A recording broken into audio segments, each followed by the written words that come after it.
Para entender la actualidad, estás en Ahora es Cuando. Este es el análisis político con Rodrigo Bravo. ¿Qué tal, Rodrigo Bravo? ¿Cómo estás, Juanma? Muy buen día. Excelente, pues. Qué bueno. ¿Tú? Bien, fíjate. ¿Y? Cojo todavía, pero queda, no queda tan. Queda menos, digamos. Queda harto, pero queda menos. Ya. Oiga, a ver, ¿por dónde nos vamos? A ver, han pasado cosas interesantes en las últimas horas y creo que una la detonó la entrevista que le hiciste ayer a Carolina Toá acá en Infinita.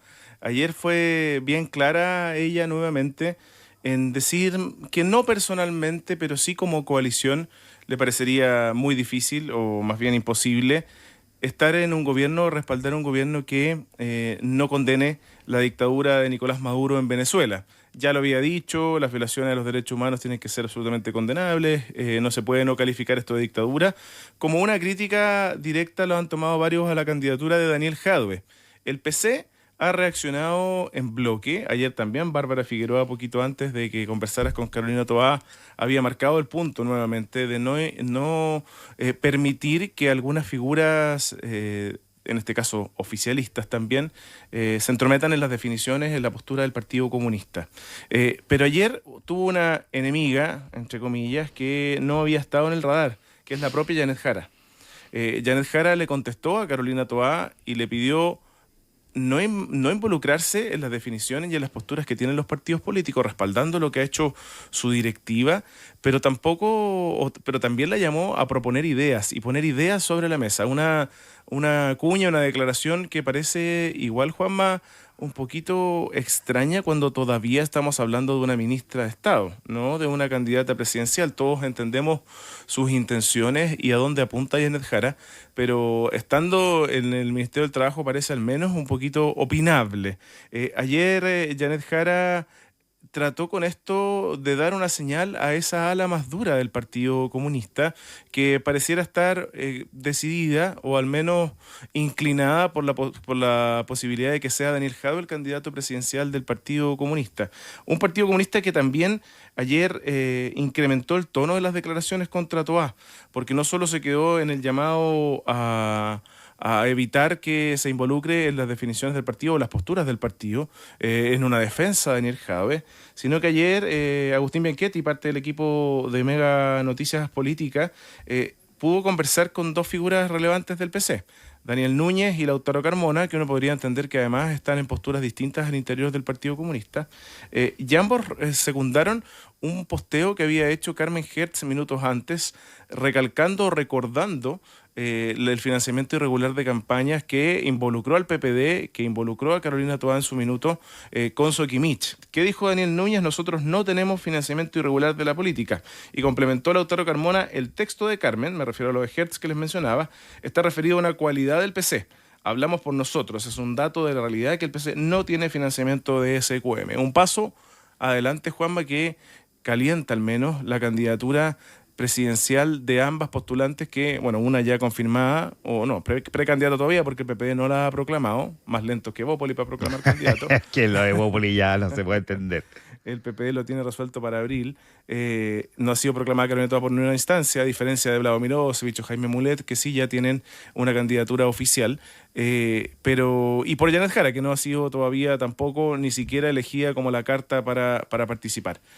Se pone interesante la disputa en el oficialismo con un alza de tono que podría evidenciar que va a ser una campaña no tan de guante blanco, sino tratando de sacar al pizarrón ese social democrático que tuvo el gobierno del presidente Gabriel Boric y ese apruebo de dignidad que tuvo el gobierno del presidente Gabriel Boric en un principio. Ya, ahora, déjame preguntarte esto. La respuesta de Janet Jara a Carolina Toá, que yo me imagino que deben tener una relación, dado la cantidad de años que trabajaron en el gabinete, como que uno no tiene en el radar que tengan una mala relación, es una forma de hacerle un guiño al partido, digamos. Sí, sin duda.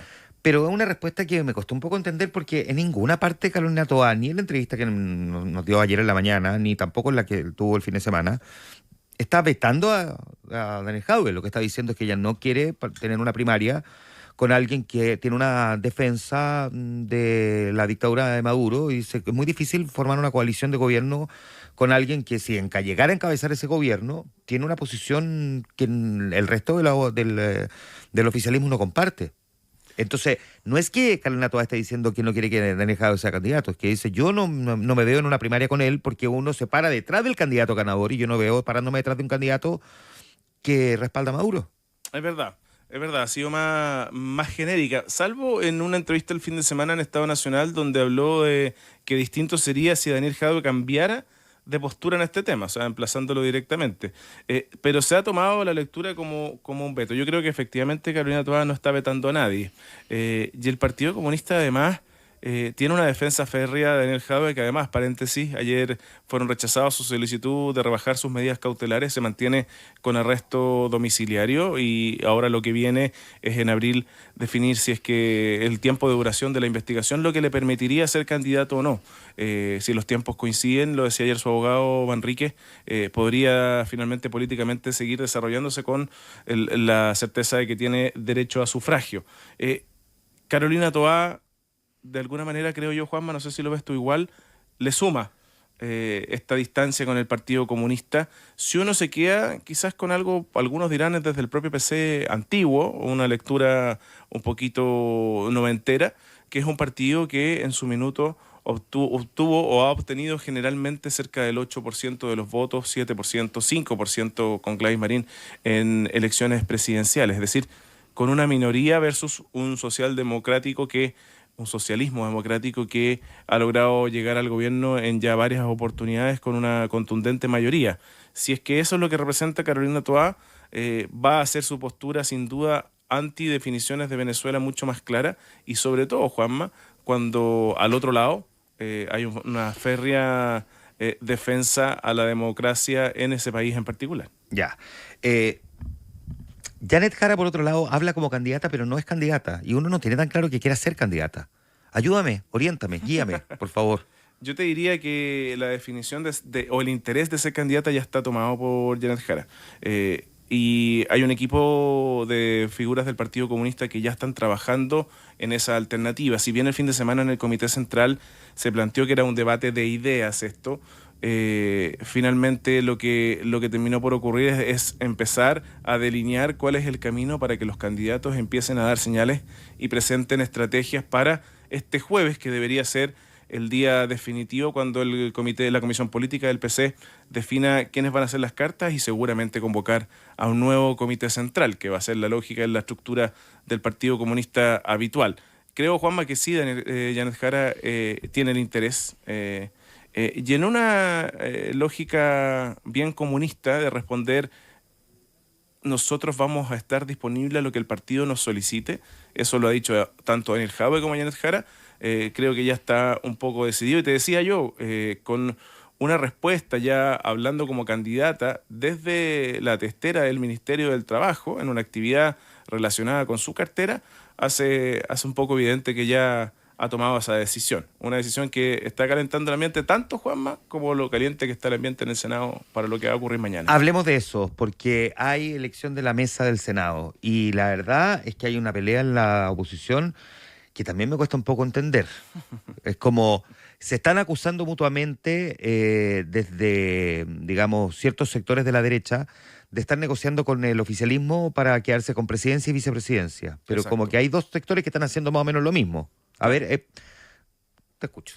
Hay una base quizás que uno debería considerar en esto, que es la composición del Senado, que tuvo un cambio radical al momento que la democracia cristiana se desintegra en el Senado, se divide, y Matías Walker con Jimena Rincón forman demócratas. Pasan a ser parte, ellos dicen que no, pero parte de una coalición opositora, no parte de Chile Vamos, pero sí una coalición opositora al gobierno del presidente Gabriel Boric, y que el año pasado finalmente lograron una mayoría completa junto a estos otros disidentes que ya les voy a contar que están haciendo ruido para la presidencia de esta oportunidad, para dar vuelta a un acuerdo que existía. Son esos acuerdos de palabra que no están escritos en ninguna parte y que no tienen obligatoriedad de cumplirse, pero que se habían respetado históricamente en el Senado, para finalmente desechar lo que le correspondía al PPD, que era la presidencia del año pasado, con Pedro Araya, y terminar con José García Ruminot como presidente y Matías Walker como vicepresidente, quedándose con ambos cargos desde la oposición al gobierno del presidente Gabriel Boric. Está ocurriendo algo similar,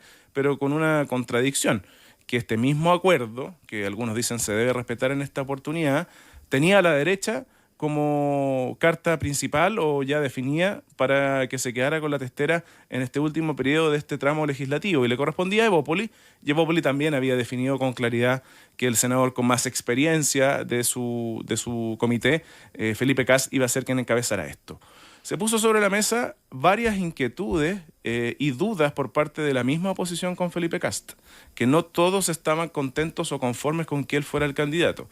Críticas muy básicas desde Felipe Kast ha tenido una irrupción mediática que no tiene que ver con su trabajo legislativo. Hay quienes dicen que no ha sido un senador que haya propuesto iniciativas que hayan girado de alguna manera para favorecer al sector. Hay quienes critican su rol en la Comisión de Seguridad y otros en la Comisión de Hacienda. Bueno, esas son críticas de quienes no están de acuerdo con él, pero hay otros que decían sí, lo respaldamos. Se puso sobre la mesa entonces, para nivelar la cancha, la posibilidad de que Iván Moreira, senador de la UDI, fuera el vicepresidente y de alguna manera ordenar la UDI. Comenzaron las negociaciones porque hubo un descolgado, histórico descolgado de los últimos años de la centro derecha, Manuel José Sandón, senador de RN, que desde el periodo anterior y desde el inicial, desde cuando Juan Antonio Coloma, el segundo periodo, Juan Antonio Coloma fue presidente del Senado, ha intentado quedarse con ese puesto. En esta oportunidad él ha sido duro y ha dicho que no va a bajar su alternativa y su posición. Ya ha empezado a recolectar firmas de la propia oposición, pero de esos parlamentarios que están descolgados de Chile Vamos. Me refiero al senador Castro, al senador Kuzanovich, que si bien es RN ha sido crítico en el último tiempo, a la senadora Carmen Gloria Aravena, republicana, al senador Rojo Edwards, Partido Social Cristiano, y con algunas dudas qué es lo que vaya a ocurrir con algunos senadores independientes. Si Manuel José Sandón sostiene su candidatura y la pone sobre la mesa, junto al oficialismo podría dar el golpe y quedarse con esta presidencia. Entonces, ¿qué está pasando? Que tanto ese grupo como Chile Vamos y Demócratas están negociando con el actual oficialismo, con el PS, con el PPD, con la propia Democracia Cristiana, el Partido Comunista, para lograr esa mayoría. ¿Quién tiene la manija hoy día ante la división de la oposición, es la izquierda? Si ellos se ordenan y votan de manera conjunta, van a lograr la presidencia, en este caso, de Manuel José Sandón o de Felipe Kast. ¿Cuál es el acuerdo que va a pesar? Tiene mucho que ver también con quién debería encabezar la vicepresidencia. Y reporteando el tema, tanto el ala de Manuel José Sandón como la de Chile Vamos han hecho una oferta, que es al Partido Socialista entregarle la vicepresidencia. ¿Y quién sería la carta? Es el senador Gastón Saavedra. Ambos han propuesto lo mismo y el mismo nombre desde ambos sectores es el que está sobre la mesa. Incluso se ha planteado algo inédito en el Senado, que ya ocurre en la Cámara de Diputados, donde los periodos duran 8 meses, que en esta oportunidad hay una vicepresidencia compartida de 6 meses para cada uno de los sectores. Uno para Chile Vamos y otro para el actual oficialismo. El PS en este caso y eventualmente la UDI, para despejar cualquier inquietud y dudas que hay de Iván Moreira, que también dijo que no iba a soltar la posibilidad de ser vicepresidente en este momento. ¿Cuál es el argumento que ocupa Manuel José Sandón y que también ocupa Iván Moreira para la vicepresidencia? Es que ellos pueden dar certeza al oficialismo y a la oposición de un trabajo imparcial que pueda sacar adelante el último año de gobierno, que es bien difícil en términos legislativos porque todo se cruza con las elecciones, y dar esa certeza está en manos de ellos y no necesariamente en Felipe Kast, no solamente porque sea Felipe Kast, sino también porque él representa a un Chile Vamos que puede ser más díscolo en términos de agenda legislativa. El trámite el rol del presidente y la mesa del Senado es agilizar los trámites legislativos, Juanma, ponerle prioridad, dar énfasis a lo que finalmente se acuerda en conjunto con la SECPRES, que hoy día lidera Macarena Lobos desde el gobierno, y trabajar de alguna manera armoniosa para que el Senado no caiga en esto que ha ocurrido en la Cámara, que es más bien un desorden legislativo que es bien evidente, donde también está cefa la presidencia. Y una última pregunta antes de irnos a la pausa, pero se supone que no es un año particularmente intenso en materia legislativa, entonces es como una pelea bien O sea, no es como que se estén jugando la vida. No, no es como el año que se resolvía la reforma de pensiones o el primer año que o año a año finalmente cuando se resuelve el presupuesto. Acá queda el presupuesto para el próximo gobierno. No es el año en que se había planteado por parte del Ejecutivo una reforma tributaria, sino que más bien es un año en que pocas cosas van a poder concretarse y terminar. Parte de la agenda legislativa en materia de seguridad, que de alguna manera está en acuerdo entre oposición y oficialismo, pero esta es una lucha de poder finalmente y que de alguna manera, Juanma, donde puede estar la clave es cuánto esto le puede afectar a Evelyn Matei si su sector político se desordena con un Manuel José Sandón que es de Chile Vamos, y vamos a ver si ella toma un rol finalmente en esto, donde entiendo yo sí lo tomó en el año anterior.